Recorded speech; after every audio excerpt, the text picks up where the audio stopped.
കീടനാശിനികൾ സൃഷ്ടിക്കുന്ന ആരോഗ്യ പ്രശ്നങ്ങൾക്കിരയാകുന്നു. ഇതിൽ 20,000 പേർക്ക് മരണം സംഭവിക്കുകയും ചെയ്യുന്നു. കാലാവധി കഴിഞ്ഞ 5 ലക്ഷം ടൺ കീടനാശിനി മൂന്നാം ലോക രാഷ്ട്രങ്ങളിൽ കെട്ടിക്കിടപ്പുണ്ടത്രേ.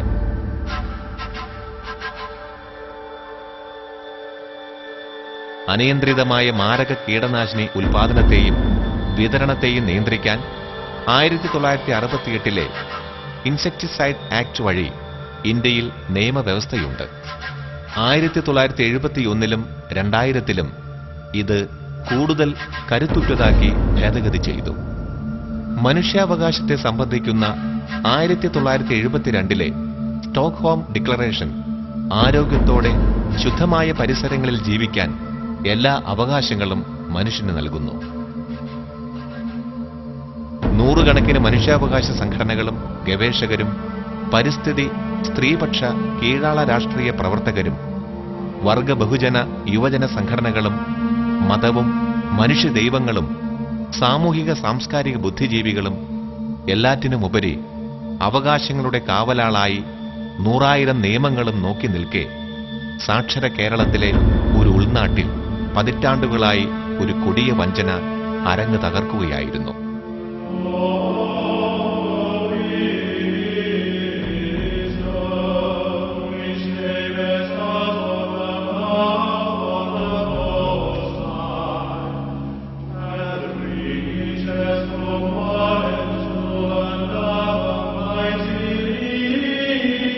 കാസർഗോഡ് ജില്ലയിൽ 15 പഞ്ചായത്തുകളിലായി സ്ഥിതി ചെയ്യുന്ന 4600 ഹെക്ടർ കശുമാവിൻ തോട്ടം 1964 അർദ്ധ സർക്കാർ സ്ഥാപനമായ പ്ലാന്റേഷൻ കോർപ്പറേഷൻ ഏറ്റെടുക്കുകയായിരുന്നു. വിദേശ നാണ്യം ലക്ഷ്യമാക്കി ആരംഭിച്ച സംരംഭത്തിന്റെ തുടക്കത്തിൽ 1000-ൽ പരം പേർക്ക് തൊഴിൽ നൽകാൻ കഴിഞ്ഞിരുന്നുവെങ്കിൽ ഇപ്പോൾ അത് കേവലം 300-ൽ താഴെ മാത്രമാണ്. സ്വകാര്യ സംരംഭകർ അവരുടെ തോട്ടങ്ങളിൽ കൃഷിവകുപ്പ് വഴി വിതരണം ചെയ്തിരുന്ന എൻഡ്രിൻ എന്ന കീടനാശിനിയാണ് ഉപയോഗിച്ചിരുന്നത്. എന്നാൽ 1970 തുടങ്ങി ഇങ്ങോട്ട് കഴിഞ്ഞ 26 വർഷക്കാലം ഹെലികോപ്റ്റർ ഉപയോഗിച്ച് തോട്ടങ്ങൾക്കുമേലെ എൻഡോസൾഫാൻ വിതറുന്നു. ഏതാണ്ട് ഒരു കൃത്രിമ മഴ പോലെ.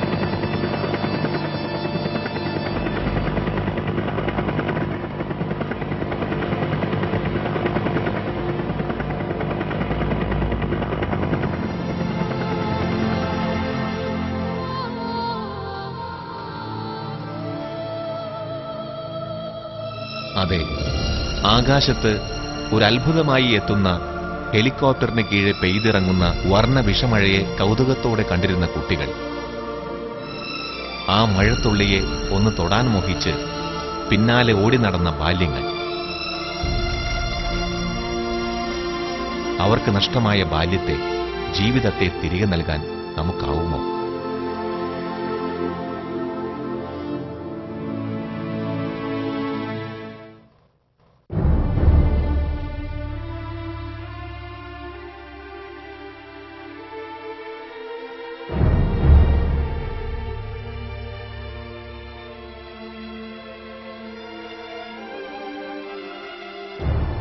ദൈനംദിന ജീവിതത്തിലെ ജലസ്രോതസ്സുകളായി പുഴയെയും തോടുകളെയും കുളങ്ങളെയും കിണറുകളെയും ആശ്രയിച്ചിരുന്ന, തികച്ചും പ്രകൃതിയുമായി ഇണങ്ങി ജീവിച്ചിരുന്ന മനുഷ്യരിലേക്കും പക്ഷിമൃഗാദികളിലേക്കും എൻഡോസൾഫാൻ എന്ന മാരക വിഷം അവർ പോലും അറിയാതെ ദുരന്തം വിതറി.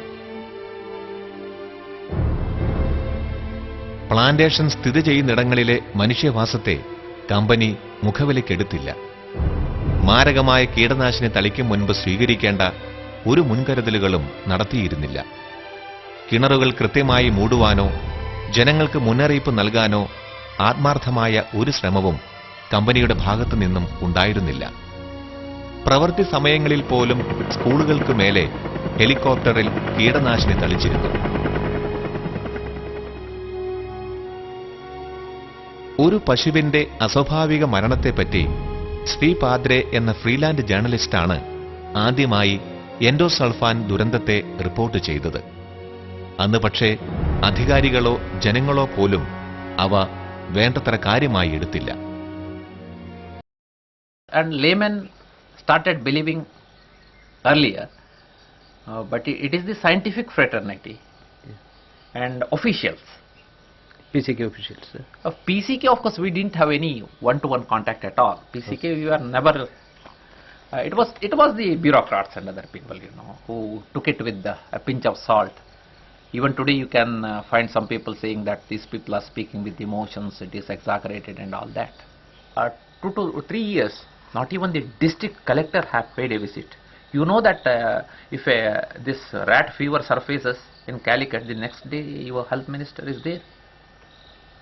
But this is a pesticide tragedy of the magnitude next only to Bhopal in the country, and no minister visits us. വാണി നഗറിൽ സ്വകാര്യ പ്രാക്ടീസ് നടത്തുന്ന ഡോക്ടർ മോഹൻ കുമാർ എൻഡോസൾഫാന്റെ ദൂഷ്യഫലങ്ങളെപ്പറ്റി ഇന്ത്യൻ മെഡിക്കൽ കൗൺസിൽ ബുള്ളറ്റിനിൽ പഠനം പ്രസിദ്ധീകരിച്ചു. തുടക്കത്തിൽ കാസർഗോഡിലെ മനുഷ്യരിലെ അസ്വാഭാവിക റേഡിയോ ആക്റ്റീവ് പാർട്ടിക്കിൾസിന്റെ റേഡിയേഷൻ മൂലമാകാമെന്ന് കരുതിയിരുന്നുവെങ്കിലും ഏറെ വൈകാതെ ദുരന്തത്തിന്റെ കാരണം എൻഡോസൾഫാൻ തന്നെയെന്ന് തീർച്ചപ്പെടുത്തി. ഇവിടെ ഒരു 126 വീട്ടിൽ എനിക്കറിഞ്ഞ പോലെ ഒരു 202 പേഷ്യൻസ് ഇങ്ങനത്തെ ഞാൻ റെക്കോർഡാക്കി.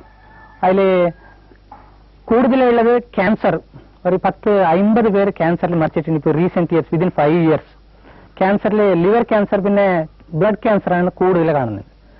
ഇപ്പോൾ റീസെന്റ് ആയിട്ട് നമ്മളെ DMO ഒരു സർവേ നടത്തി, ഇവിടെ 800 ഹൗസസ് അവർ സർവേ നടത്തിയിട്ടാകുമ്പോൾ അവിടെ മോർ ദാൻ 400 ഇങ്ങനത്തെ കേസ് ഉണ്ടെന്ന് അവർ തന്നെ റെക്കോർഡാക്കി ഗവൺമെന്റ് സർവേ. ലീലാകുമാരി എന്ന കൃഷിഭവൻ ജീവനക്കാരിയാണ് നീതിക്കായുള്ള പോരാട്ടത്തിന് തിരികൊളുത്തിയത്. തന്റെ മകന്റെ ശബ്ദത്തിന് സംഭവിച്ച കുഴപ്പങ്ങൾക്ക് ചികിത്സ തേടവെയാണ് ലീലാകുമാരി എൻഡോസൾഫാന്റെ മാരക സ്വഭാവത്തെ തിരിച്ചറിഞ്ഞത്. കൈകാൽ തളർച്ച, കണ്ണിന് കാഴ്ചക്കുറവ്, വയറുവേദന, ഇല്ലാത്ത അസുഖങ്ങളൊക്കെ മൂത്ത സഹോദരന് വന്നു.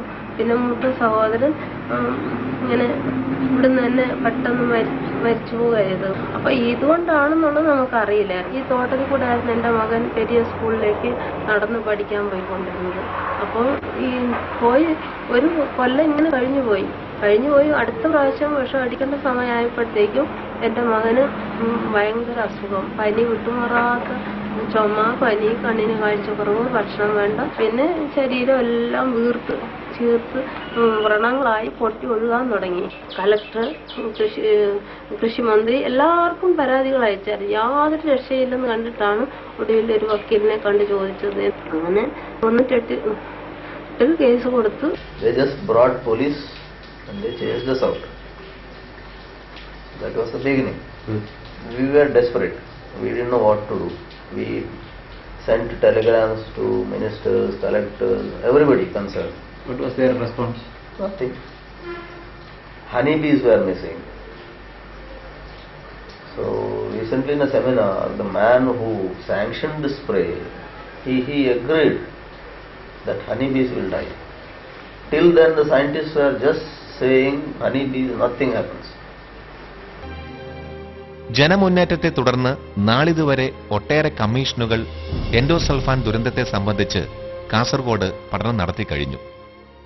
2001 ഫെബ്രുവരിയിൽ പുറത്തുവന്ന CSCയുടെ പഠനം ഞെട്ടിപ്പിക്കുന്ന